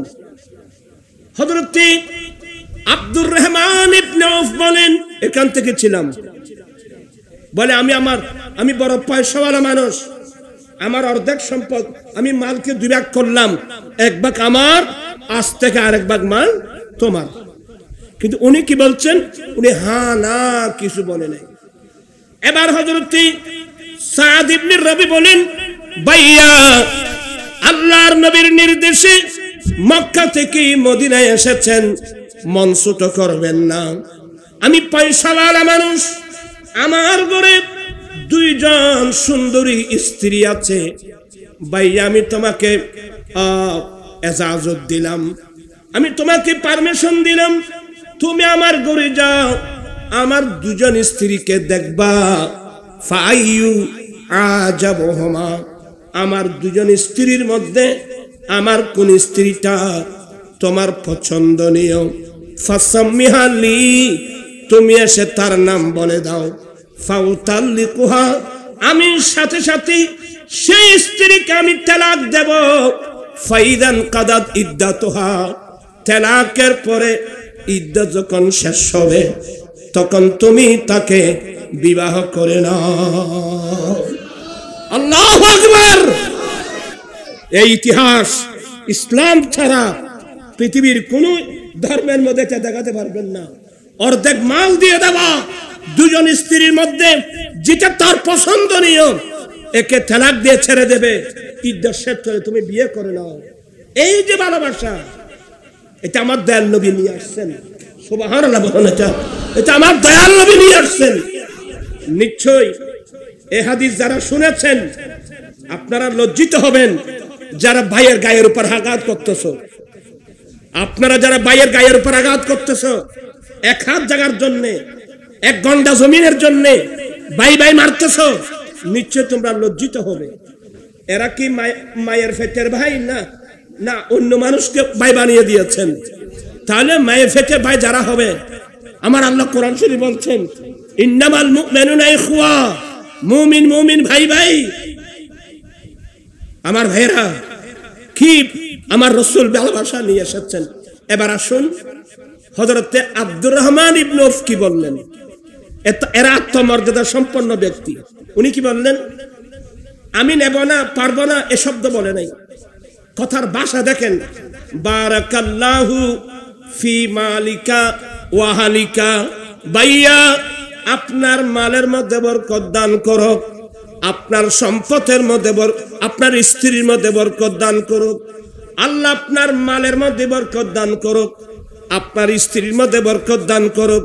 ভাইয়া আপনারা যদি পারেন একটু সাহায্য করেন। আমার বাড়ি মক্কাতুল মুকাররমায়, আমরা হিজরত করে মদিনায় এসেছি। মদিনার বাড়িঘর চিনি না, মদিনার বাজার কোথায় চিনি না। যদি পারেন আইনা সুকুকুম, আপনাদের বাজার কোথায় আমাকে একটু দেখায় দেন। ফাদাল্লুহু ইলা বনু কায়নকা, কয়েকজন মিলে দেখাই দিল মদিনা শরীফের বাজার, বনু কায়নুকা বাজার দেখাই দিলেন। হযরতে আব্দুর রহমান ইবনে আউফ মক্কা থেকে আসার সময় পকেটের মধ্যে সামান্য দিনার দিরহাম ছিল। এগুলো নিয়ে মদিনার বাজারে গিয়ে দুটো জিনিস কিনলেন, একটা মিষ্টি জাতীয় আর একটা টক জাতীয়। দুটো জিনিস কিনে এনে মদিনা শরীফের গলি গলি হেঁটে হেঁটে ব্যবসা শুরু করলেন। আল্লাহু আকবার। কিন্তু অর্ধেক মাল দেওয়া, যিনি দিতে বলছেন নিয়েছেন, এটার নাম আত্মমর্যাদা। অর্ধেক মাল দেওয়ার কথা বলছেন, উনি বলছেন ভাই আপনার মালের মধ্যে আল্লাহ বরকত দান করুক, আমার লাগবে না, এই শব্দ বলে নয়, কারণ অন্তর ভেঙে যাবে। উনার একজন স্ত্রী তালাক দিয়ে বিয়ে করানোর কথা বলছেন, উনি নিয়েছেন। এগুলোর নাম, উনি সামান্য পয়সা ছিল, দিনার দিরহাম ছিল, মদিনার বাজার থেকে কিনে এনে মদিনার গলি গলি হেঁটে হেঁটে উনি ব্যবসা শুরু করলেন। কারণ আমার আল্লাহ কোরআনে বলছেন আহাল্লাল্লাহুল বাইয়া ওয়া হারামার রিবা, ব্যবসা হালাল, সুদ কিন্তু হারাম। ব্যবসা হালাল, সুদ কিন্তু হারাম। আর শুধু ব্যবসা নয়, আল্লাহর নবী বলেন আত-তাজিরুস সুদুকুল আমিন মান নবিয়িনা ওয়াস সিদ্দিকিনা ওয়াস শুহাদাই ওয়াস সালিহিন। যে উম্মত আমানতদারির সাথে ব্যবসা করবে, মাফজুফের মধ্যে বেশ কম করবে না, কোয়ালিটির মধ্যে বেশ কম করবে না, যারা আমানতদারির সাথে ব্যবসা করবে, কিয়ামতের কঠিন দিনে আম্বিয়া ইকরাম, সিদ্দিকিন, শুহাদা ইকরামের সঙ্গে তাদের হাসর হবে। আপনারা যারা ব্যবসায়ী, আপনাদেরকে মোবারকবাদ, আপনাদেরকে ধন্যবাদ। তবে ব্যবসাটা আমানতদারির সাথে হতে হবে, যেন মালের কোয়ালিটির মধ্যে পরিবর্তন করা না হয়, মাপজুহের মধ্যে যদি বেশ কম করা না হয়। আমার নবীর সুন্নাত মোতাবেক ব্যবসা করবেন, বিরাট পুরস্কার আপনাদের জন্য। বলতে চাচ্ছিলাম হযরত আব্দুর রহমান ইবনে আউফ সুম্মা তাবাহু, তারপর দিন তাই, আজকে সামান্য, কালকে সামান্য, পরশু সামান্য জমা করতে করতে একদিন যখন মোটা অঙ্কের হয়ে গেল, তিনি দেখে শুনে মদিনার এক আনসারী মেয়েকে বিবাহ করে আমার নবীর দরবারে গেলেন। সালাম কালাম হলো, আমার নবীর আব্দুর রহমান, এটা কি? ইয়া রাসূলুল্লাহ, আমি একজন আনসারী মেয়েকে বিবাহ করাচ্ছি। আচ্ছা, মাশাআল্লাহ, মোহর কত দিয়েছ? দেখেন আমার রাসূল প্রথম জিজ্ঞাসা করলেন, মোহর কত দিয়েছ? ইয়া রাসূলুল্লাহ, নাওয়াতা মিন যাহাবিন, 5 দিরহাম ওজনের স্বর্ণ, যার দাম 10 দিরহামের চেয়ে বেশি। আমার নবী বলেন ঠিক আছে। এবার নবী নির্দেশ দিলেন, সুম্মা আউলিম ওয়ালাউ কানা বিশাতিন, উম্মত তুমি এখন একটা ছাগল জবাই করে হলেও মানুষকে ওলিমা খানা দাও। ওলিমা খানা আমার দয়াল নবীর সুন্নাত। এই হাদিস থেকে আমরা যে যৌতুক দাবি করি, পারবো? কথা বলছেন এখানে, পারবো? আল্লাহর নবী বলেন, মান ইসতাতা মিনকুম ফালিয়াতাযাওয়াজ। উম্মত যার বিবাহের সামর্থ্য হয়েছে, বিবাহের সামর্থ্য বলতে স্ত্রীর মোহর দেওয়া, স্ত্রীকে রাখার জন্য ঘর দেওয়া, স্ত্রীর পোশাক দেওয়া, স্ত্রীর খোরাকি দেওয়া, এই সামর্থ্য যার হয়েছে, উম্মত তুমি কাল বিলম্ব না করে তোমার উচিত হলো তোমার পছন্দনীয় মেয়েকে শাদী করে নেওয়া। মান ইসতাতা মিনকুম ফালিয়াতাযাওয়াজ, তোমাদের মধ্যে যার বিবাহের সামর্থ্য আছে তোমার উচিত বিবাহ করে নেওয়া। কেন ইয়া রাসূলুল্লাহ? আমার নবী বলেন, ফাইন্নাহু আগাদ্দু লিল বাসার, এই বিবাহ তোমার চোখের দৃষ্টি নিচু করে দেবে। তুমি যখন তোমার পছন্দনীয় মেয়েকে শাদী করবা, তুমি আর বেগানা মেয়ের দিকে আর দেখতে পারবে না। এই বিবাহ তোমার চোখের দৃষ্টি নিচু করে দেবে, তোমার লজ্জাস্থান হেফাজত করবে।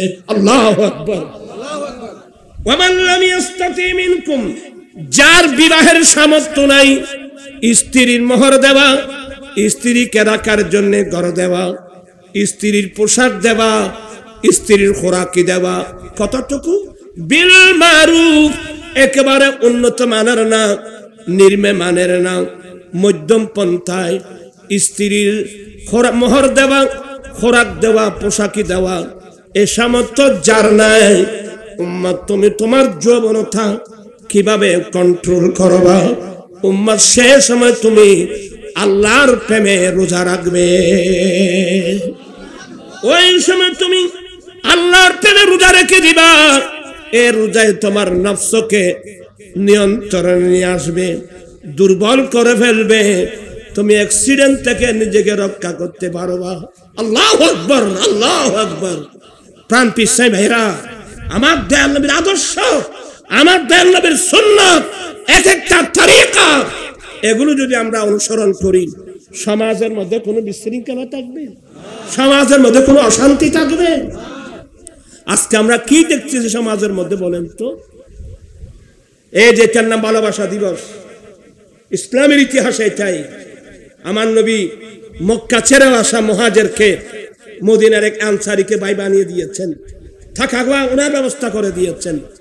এই যে ভালোবাসা, দেখেন মদিনাবাসী অন্তরকুলে নবীকে বুকে নেওয়ার কারণে লাশ পর্যন্ত হলো কি? আগে তো মদিনাবাসী নবীর পাগল ছিল, লাশটি দেখা গেল আমার রাসূল মদিনার জন্য পাগল হয়ে গেলেন। হুজুর কিভাবে? উম্মুল মুমিনিন মা আয়েশা সিদ্দিকা বলেন, আমার দয়াল নবী কোন সময় মদিনার বাইরে যদি কোথাও যেতেন, আমার দয়াল নবী কোন সময় মদিনা শরীফের বাইরে কোথাও যেতেন, কাজ সেরে মদিনার দিকে যখন আসতেন, আস্তে আস্তে অনেক দূর থেকে ফানাজারা ইলা জুদরাতিল মদিনা, আমার নবী অনেক দূর থেকে মদিনা শরীফের এরিয়ার বাড়িঘর নবীর নজরে আসতো। তখন আমার নবী মদিনার মায়ায় নিজের উটনিকে দ্রুত বেগে চালাতে। আল্লাহু আকবার। আজকে আমার রাসূল আর টিয়া দিলে জবাব দেয়, টিয়া দিলে আর বহুত জন ধরে রাতন তুই দিবে না টিয়া, ইতারা তো দের টিয়া। মাশাআল্লাহ। আল্লাহুম্মা সাল্লি মাওলানা মুহাম্মাদ ওয়া আলা আলি সাইয়্যিদিনা अजब रंग पर है बहारे मदीना, अजब रंग पर है बहारे मदीना, के सब जन्नती है नसारे मदीना, अजब रंग पर है बहारी मदीना, के सब जन्नती है निसारे मदीना, अजब रंग पर है बहारे मदीना, मेरी खाकिया रब न बर्बाद जाए, पसे मर्ग कर दे गुबारे मदीना, अजब रंग पर है बहारे। আমার ভাইরা, মদিনার জন্য আমরা নই, আর সাজন পর্যন্ত জান্নাত পর্যন্ত মদিনার পাগল। কারণ আমার নবী মদিনাকে বুকে নিয়ে আছেন। মদিনাকে বুকে নেওয়া মানে মক্কাবাসী আমাদের উপর নির্যাতন করেছে, আর মদিনাবাসী আমাদেরকে স্থান দিয়েছে। আমার নয় বেটা, আমি তোদেরকে বুকে নিয়ে কিয়ামত পর্যন্ত থাকবো। আমার রাসূল মদিনাবাসী কত বড় ভাগ্যবান মানুষ। আগে তো মদিনাবাসী আমার নবীকে ভালোবাসতো, এখন দেখা যায় আমার নবী নিজে মদিনাকে ভালোবাসতেছে। এর জন্য আমরাও মদিনাকে ভালোবাসি। কথা বলছেন এখন আপনারা? আমরা মদিনাকে ভালোবাসতে চাই কি চাই না? আজও কেন বিলম্ব মন দয়াল নবীর জিয়ারত, আজও কেন বিলম্ব মন, আজও কেন বিলম্ব মন দয়াল নবীর জিয়ারত, আর গেলে বুঝবি মদিনাটা আসল জান্নাত। চিৎকার দিয়ে বলুন না সুবহানাল্লাহ। আমার রাসূল কি বলছেন জানেন? আমাদের দেশে কিছু হুজুর আছে, এরা বলে হুজুর হজ করে আমরা যখন মদিনায় যাব, কি নবীর জিয়ারতের নিতে যাব, না মসজিদে নববী শরীফের নামাজ পড়ার নিতে যাব। তা আমাদের দেশে ইসলামের নামে একটা দল আছে, আমরা যাদেরকে ওয়াহাবি বলি। ওদের আকীদা হলো সাবধান, নবীর জিয়ারতের নিতে যেও না। কেউ যদি নবীর জিয়ারতের নিতে মদিনা সফর করে, এটা নাকি গুনার সফর। কেমন কেমন মুসলমান আছে আমাদের দেশে, ইসলামী দল আর কি, বড় বড় ইসলামী দল।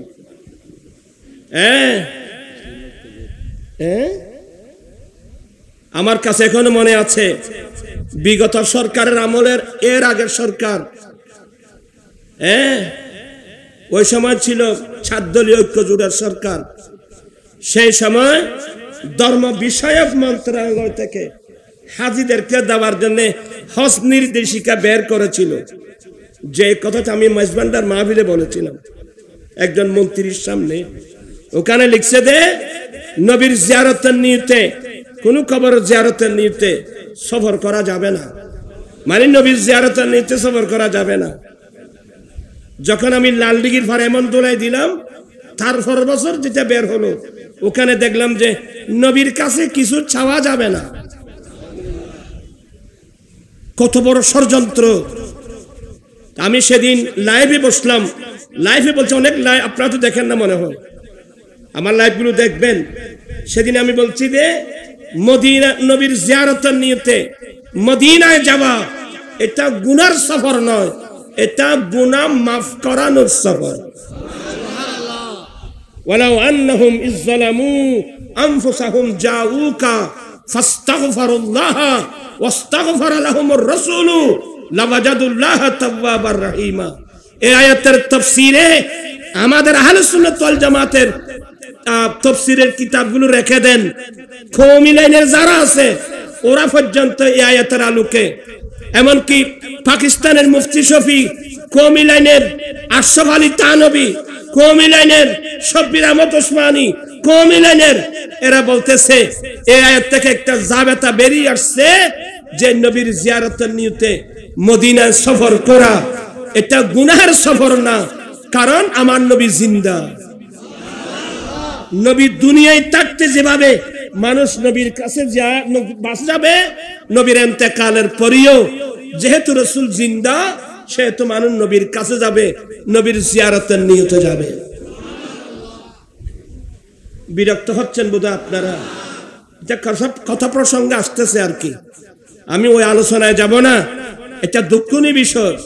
আল্লাহ বলছেন ওয়ালাউ আন্নাহুম ইযলামু আনফুসাহুম জাউকা, হে রাসূল এরা অর্থাৎ আপনার উম্মত এরা যখন এরা তাদের নফসের উপর জুলুম করবে, গুনাহ করবে, গুনাহ করে জুলুম করে, জাউকা এরা আপনি রাসূলের কাছে আসবে, আপনার রাসূলের কাছে এসে ফাস্তাগফিরুল্লাহ এরা আল্লাহর কাছে ক্ষমা প্রার্থনা করবে, ওয়াস্তাগফারা লাহুমুর রাসূল এবং রাসূল তাদের জন্য আল্লাহর কাছে ক্ষমা প্রার্থনা করবে, লাওয়াজাদুল্লাহ তাওয়াবার রহিমা, অবশ্যই এরা আল্লাহকে তওবা কবুলকারী বড় দয়ালু পাবেন। এই জন্য বললাম মদিনায় সফর করা এটা গুনার সফর না, এটা আল্লাহর কাছে গুনাহ মাফ করানোর সফর। সুবহানাল্লাহ। আল্লাহ সবাইকে হেদায়েত নসিব করুক, এই কথাগুলো বুঝার আল্লাহ সবাইকে তৌফিক দান করুন। আর এগুলো না, আমার রাসূল বলছেন মান ওয়াজাদা সা, যেই উম্মতের আর্থিক অবস্থা ভালো, সবাই কান পেতে শুনুন, আমার মান ওয়াজাদা সা, যার আর্থিক অবস্থা ভালো, ফালইয়ামুত বিল মদিনা, তার উচিত হলো মদিনা শরীফে এসে মৃত্যুবরণ করা। যার আর্থিক অবস্থা ভালো তার উচিত হলো মদিনা শরীফ এসে মৃত্যুবরণ করা।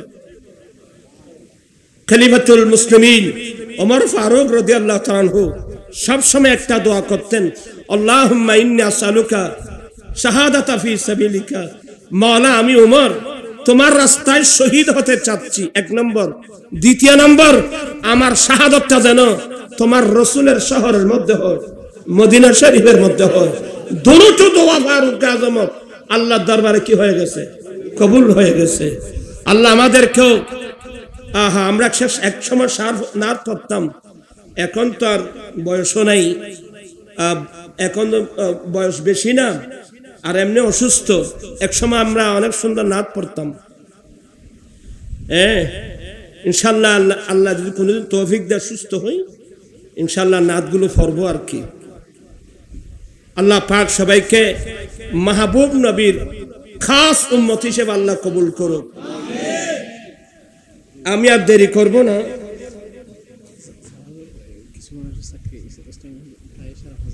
এই না আর নকইম, আর কইতে কইতে আর মরণ করবে হচ্ছে বহুত হয়ে গুণ বড় মানুষ, বড় মানুষের কথা কই না বাসে না ভাই। মানুষ সরকার পরিবর্তন হয়, মানুষ রাষ্ট্রীয় ক্ষমতা গ্রহণ করে নিরাশ্রয় মানুষকে আশ্রয় দেওয়ার জন্যে, যাদের কোনো চাকরি নেই তাদেরকে চাকরি দেওয়ার জন্যে। এরা আসছে মানুষকে চাকরি থেকে করে দেওয়ার, চাকরিকে ফেলার জন্য। এরা তো মানুষের উপকারের জন্য আসে নাই। এরা মানুষের উপকার, এরা মানুষের পেটের মধ্যে লাথি মারার জন্য আসছে। এটার জন্য আমি অনেকবার তার তীব্র প্রতিবাদ জানাচ্ছি এবং বিনয়ের সাথে বলছি, যে সমস্ত মানুষের প্রায় ইসলামী ব্যাংক, কত সুন্দর নাম ইসলামী ব্যাংক, ইসলামী ব্যাংক থেকে প্রায় 5,500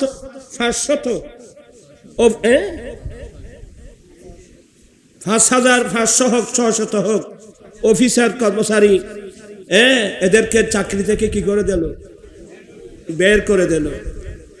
এদেরকে বের করার সময় আপনি কি চিন্তা করেছিলেন, তাদের পরিবারের জন্য কিছু চিন্তা করেছিলেন? তাদের পরিবার সম্পর্কে চিন্তা করেছিলেন? মনে রাখবেন, ক্ষমতা আসে, ক্ষমতা কিন্তু যায়। মানুষের পেটের মধ্যে লাথি মারবেন কেন? পারলে আরেকজনকে তুমি চাকরির ব্যবস্থা করো। আমি অনেকবার বলছি, আল্লাহ পাক এগুলোকে বুঝার তৌফিক দান করুক। এদের চাকরি নাকি অবৈধ হয়েছে, এই হয়েছে, ওই হয়েছে। আমি এ সমস্ত কথা বলতেছি না। যাদেরকে আপনার চাকরি থেকে বরখাস্ত করেছেন, এদের ফ্যামিলি নিয়ে কোনো চিন্তা করেছেন আপনি? এদের পেটের মধ্যে আপনি লাথি মারলেন কেন? এই অভিশাপ আপনার ছেলে মেয়েদেরকেও ছাড়বে না, মনে রাখবেন। কোন পরিবার যদি কষ্ট পায়, এদের নিঃশ্বাস আপনার বংশের মধ্যে আঘাত করবে। আমি বিনয়ের সাথে বলবো, এদেরকে তাদের চাকরির মধ্যে পুনর্বহাল করা হোক, এটা আমার দাবি। আর যদি নাই করেন, আপনার ফল আপনাকে ভোগ করতে হবে, মনে রাখিয়েন। আলাইসাল্লাহু বিআহকামিল হাকিমিন। আল্লাহ বিচারকদের বিচারক নয় কি? সাবধান, ক্ষমতা নিয়ে অপব্যবহার করবেন না। ক্ষমতা আসতে কতক্ষণ, যেতে কতক্ষণ। এটা কিন্তু আপনাদের জন্য বিরাট রেকর্ড হয়ে থাকবে বাংলাদেশের জমিনে। আমি খুব বিনয়ের সাথে বলি, আমার যেটা সম্ভব আমি অনুরোধ জানিয়েছি, এদের পেটের মধ্যে লাথি মারবেন কেন? এদেরকে পুনর্বহাল করা হোক। আর যদি পারেন, আরো অনেক মানুষকে আপনি চাকরি দেওয়ার ব্যবস্থা করুন। যাই হোক, আমি আর এদিকে বলতেছি না। মানুষ মোল্লার কথা শুনবে, তারপরে আমার কথা আমি বলে যাই। আমি জনগণের পক্ষে দাঁড়াই।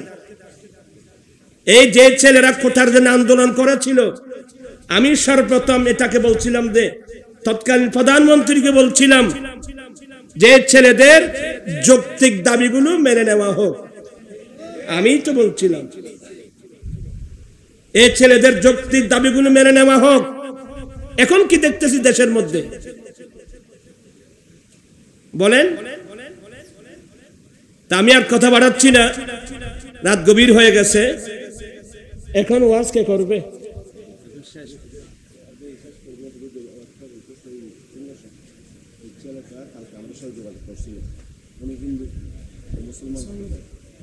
এখন না, এটা সরকারি এফিডেভিট করতে হবে। জি, এখন না, পরে। এটা কেউ যদি অমুসলিম থেকে মুসলমান হতে চায়, এটা বাংলাদেশের কানুন অনুযায়ী সরকারি কোর্ট থেকে এফিডেভিট করতে হবে। এটা পারমিশন দিলে আমি করতে পারবো। তো যাই হোক, আরেকটা কথা বলবো। আমার এই যে সংস্কারের যে কথা বলছেন, রাসূল করিম সাল্লাল্লাহু আলাইহি ওয়াসাল্লাম পৃথিবীর জমিনে এসে দেখলেন গোটা পৃথিবী সুধী সমাজে পরিণত হয়েছে। কোন সমাজ?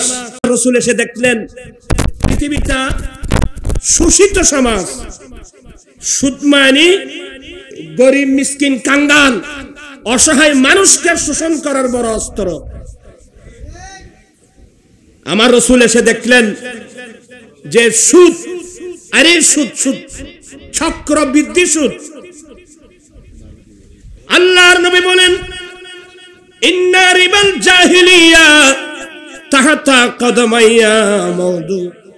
উম্মত জাহালাতের যুগের সমস্ত সুদ প্রথা আমি আমার পায়ের নিচে দফন করে দিলাম।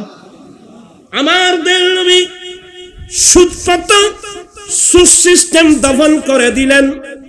সুবহানাল্লাহ বলবেন না?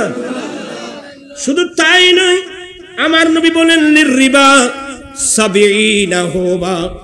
উম্মাহ সুদের 70টি গুনাহ। আইসারুহা আইয়ানকিহার রাজুলু উম্মাহু। সুদের 70টি গুনার মধ্যে একেবারে নরমাল গুনাহ নিজের ছেলে নিজের মাকে বিবাহ করা যত বড় গুনাহ। নাউজুবিল্লাহ।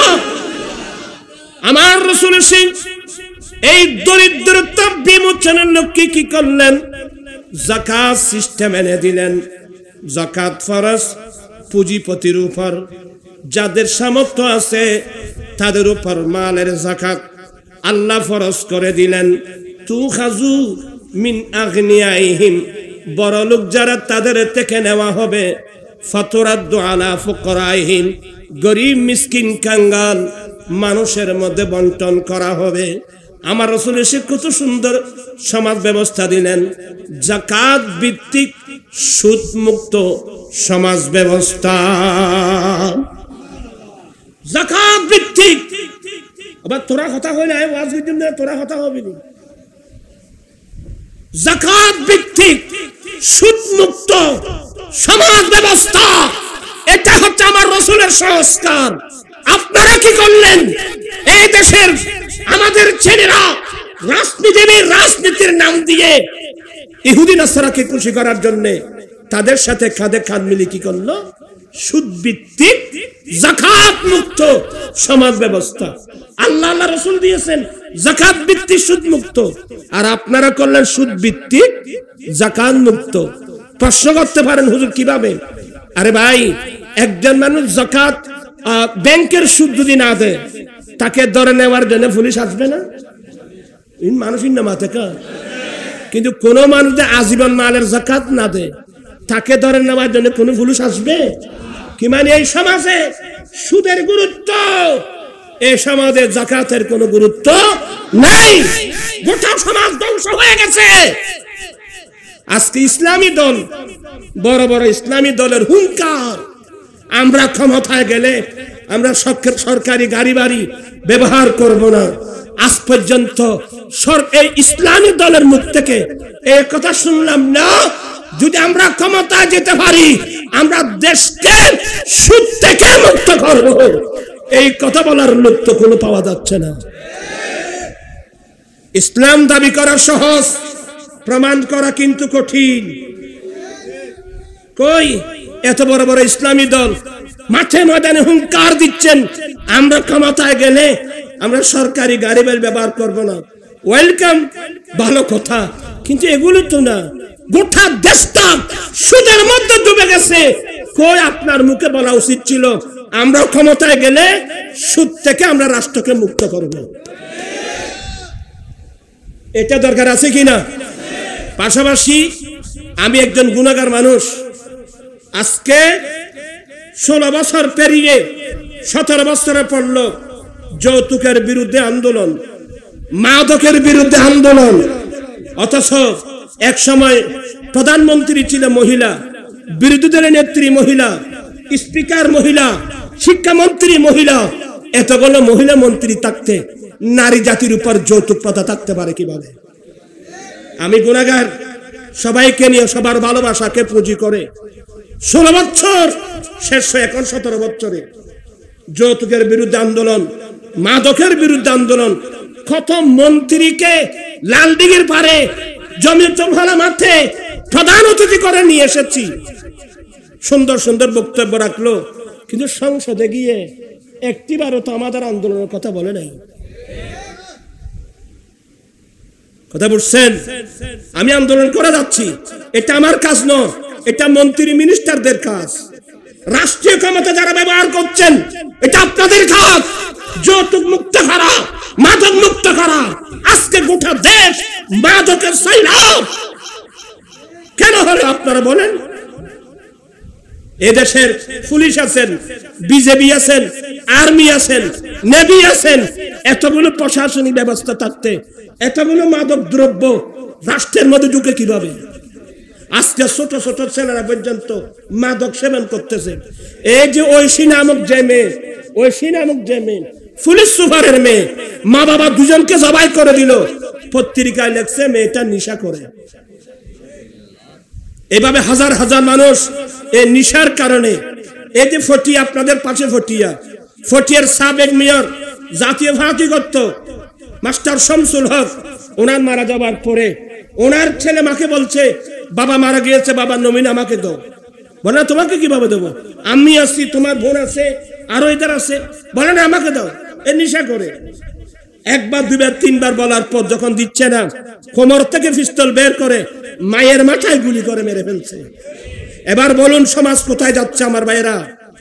যারা প্রশাসনের দায়িত্বে আছেন, আল্লাহর ওয়াস্তে আপনারা কিন্তু সবাই কিন্তু আল্লাহর কাছে জবাবদিহি করতে হবে। আপনি আপনার দায়িত্ব পালন করছেন কিনা, না জনগণকে ধোঁকা দিচ্ছেন, কিয়ামতের মাঠে আপনাকে জবাবদিহি করতে হবে। এখন ছোট ছোট ছেলেরা পর্যন্ত এখন মাদক সেবন করতেছে, ইয়াবা। এখন এই দেশে কিভাবে আমার রাসূল এসে করলেন কি? আজকে নবীর সেই সুন্দর ইসলামের বাগানকে আমরা কোথায় নিয়ে গেলাম? আপনাকে আমার যৌতুক বিরোধী আন্দোলনকে সমর্থন করেন, মাদক বিরোধী আন্দোলনকে সমর্থন করেন। একটা দাওয়াত দিয়ে যাচ্ছে আগামী জানুয়ারির 10 তারিখ, আগে বলবো ডিসেম্বরের 25 তারিখ, ঐতিহাসিক ফটিয়া হাই স্কুল মাঠে। কয় তারিখ? ডিসেম্বরে, আগামী ডিসেম্বরের 25 তারিখ ঐতিহাসিক ফটিয়া হাই স্কুল মাঠে আমার আঞ্জুমান রাসবিয়ার উদ্যোগে যৌতুক মাদক বিরোধী মহাসমাবেশ এবং তফসিল কোরআন মাহফিল। এবং জানুয়ারির 10 তারিখ চট্টগ্রাম লালদিঘির মাঠে যাওয়ার দরকার আছে। কারা কারা যাবেন দেখি একটু হাত। মাশাআল্লাহ, সবাই তো যাবেন, মানবতা থাকলে যাবেন। আল্লাহ কবুল করো, মনে কষ্ট নিবেন না। আমি দুবাই, আবুধাবি, মস্কট, কাতার, সৌদিয়া, আমি বিভিন্ন আরব কান্ট্রি ঘুরে ঘুরে তথ্য নিয়েছি। প্রত্যেক আরব সরকার রাষ্ট্রীয়ভাবে ম্যারেজ ফান করেছে, যাতে আরবি ছেলে তার স্ত্রীর মোহরানা নগদ পেমেন্ট করে বিয়ে করতে পারে। এক একজনকে 1 লক্ষ থেকে 2 লক্ষ দিরহাম রিয়াল সরকার অনুদান দিয়ে থাকে। ঠিক তেমনি ভাবে আমি আমার বাংলাদেশ সরকারের কাছে 13টা দাবি দিয়েছি। তন্মধ্যে একটা দাবি, আমাদের দেশেও রাষ্ট্রীয়ভাবে স্থায়ীভাবে ম্যারেজ ফান্ড গঠন করা হোক। সেই ম্যারেজ ফান্ড থেকে ওই গরিব ছেলেকে 5 বছর মেয়াদের জন্য বিনা সুদে 2 লক্ষ টাকার একটা ঋণ দেওয়ার ব্যবস্থা করা হোক।